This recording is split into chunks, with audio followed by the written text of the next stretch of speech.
नरेंद्र कुमार जी, हरियाणा से। श्री राधा। राधा वल्लभ श्री हरिवंश महाराज जी, आपके चरणों में कोटि कोटि प्रणाम।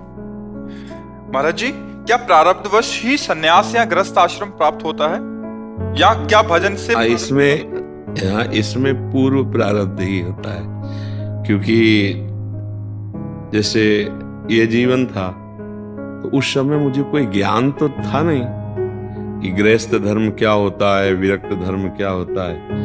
पूर्व प्रारब्ध ने, जो पूर्व में भजन हुआ होगा, उसी ने प्रेरित किया। जैसे हम कक्षा 4-5 में पढ़ते थे तो स्वभाव, उस समय हमें ज्ञान तो है नहीं, स्वाभाविक 10 चालीसा का पाठ करना देव मंदिर में जाकर के। जब कक्षा 8 में आए तो बार बार ये चिंतन होना, माँ का शरीर नहीं रहेगा, पिता का शरीर नहीं रहेगा, इन सबका आखिरकार मेरा प्यारा कौन है, हम किससे प्रेम करें, ये तो सब जाने वाला है। अब ये कौन विचार दे रहा था। फिर कक्षा 9 में जब थे तो गांव में भागवत हुई। जब 7 दिन भागवत सुना, बच्चे ही थे, निर्णय हो गया कि वास्तविक प्यार तो श्री भगवान से होता है। बस हाई स्कूल में फार्म नहीं भरा, भाग पड़े घर से। अब इसमें हम कहाँ थे, हमारा विचार या हमको कोई समझाने वाला या हमको कोई, तो विरक्त मार्ग जो मिला हमें तो हमारे पूर्व भजन की प्रेरणा से मिला। अब प्रारब्ध ने हमको सतमार्ग में लगाया। प्रारब्ध कहते पूर्व के किए हुए कर्म। अब हम अगर इस जन्म में असत कर्म करने लगे, विचार हुए, भगवत मार्ग में आए, और तीव्रता बढ़ी, अब मुझे भगवत प्राप्ति करनी है, संतों का सानिध्य मिला, तो जो आग चिंगारी थी वो ज्वाला बन गई। अब मुझे भगवत प्राप्ति। ऐसे ही पूर्व का मलिन प्रारब्ध ऐसे मित्र बना दिए जो पापाचरण में की शिक्षा दी, वो पापाचरण की चिंगारी डाली और ज्वाला बन गए, भयंकर वो दुष्ट स्वभाव वाले कुल राक्षसी वृत्ति को धारण कर लिए। पूर्व प्रारब्ध ने उनको मोड़ दिया।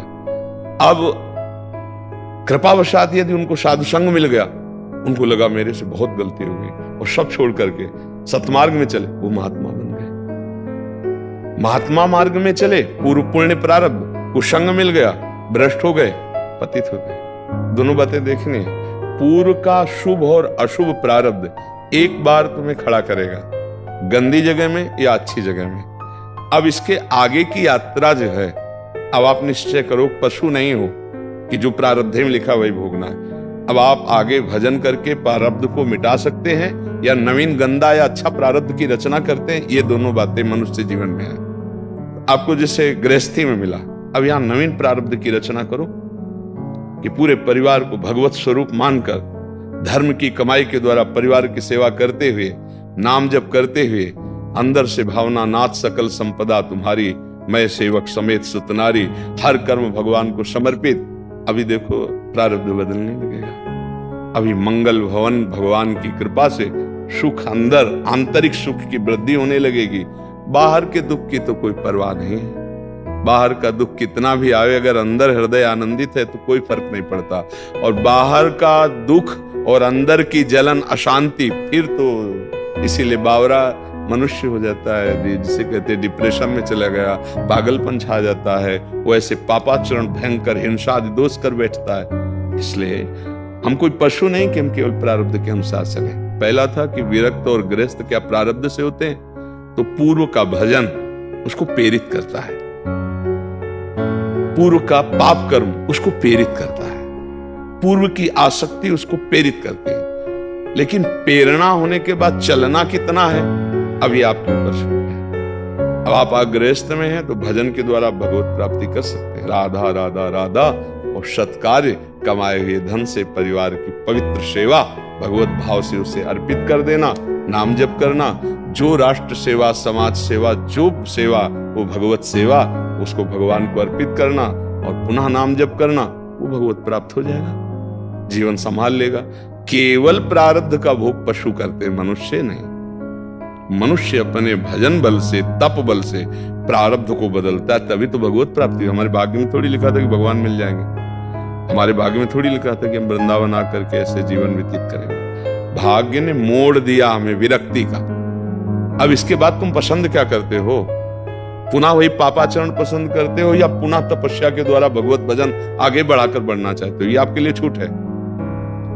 अब अगर आपने शास्त्र सम्मत आचरण किए तो उन्नति हो जाएगी, शास्त्र विरुद्ध आचरण किए तो अवनति हो जाएगी। यही बात विरक्ति में, यही बात गृहस्थी में। आपको समझ में आ रहा है? हाँ, हम पशु नहीं है कि हमारे जो प्रारब्ध में लिखा है वही भोगते चले जाएं। नहीं, हम नवीन प्रारब्ध की रचना करेंगे।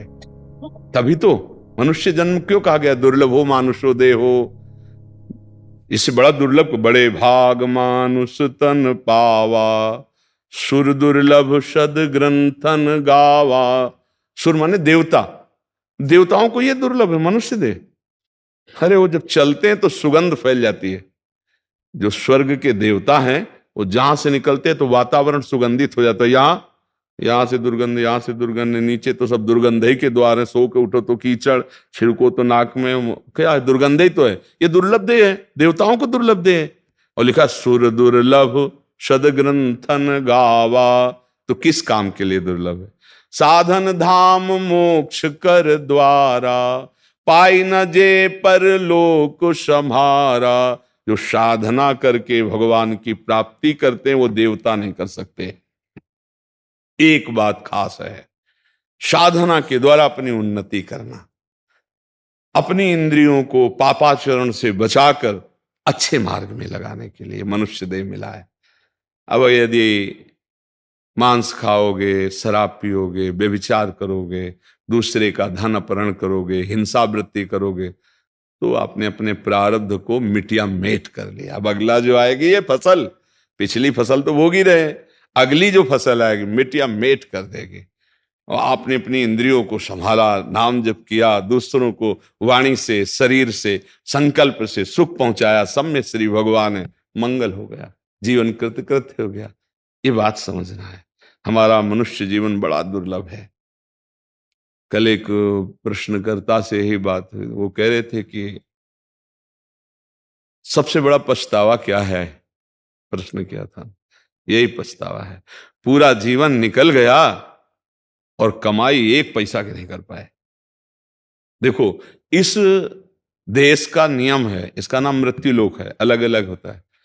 इस देश का एक भी पैसा, एक भी सामग्री, एक भी रिश्ता, यहां तक कि शरीर भी यहीं छुड़वा लिया जाता है, छूट जाता है ना।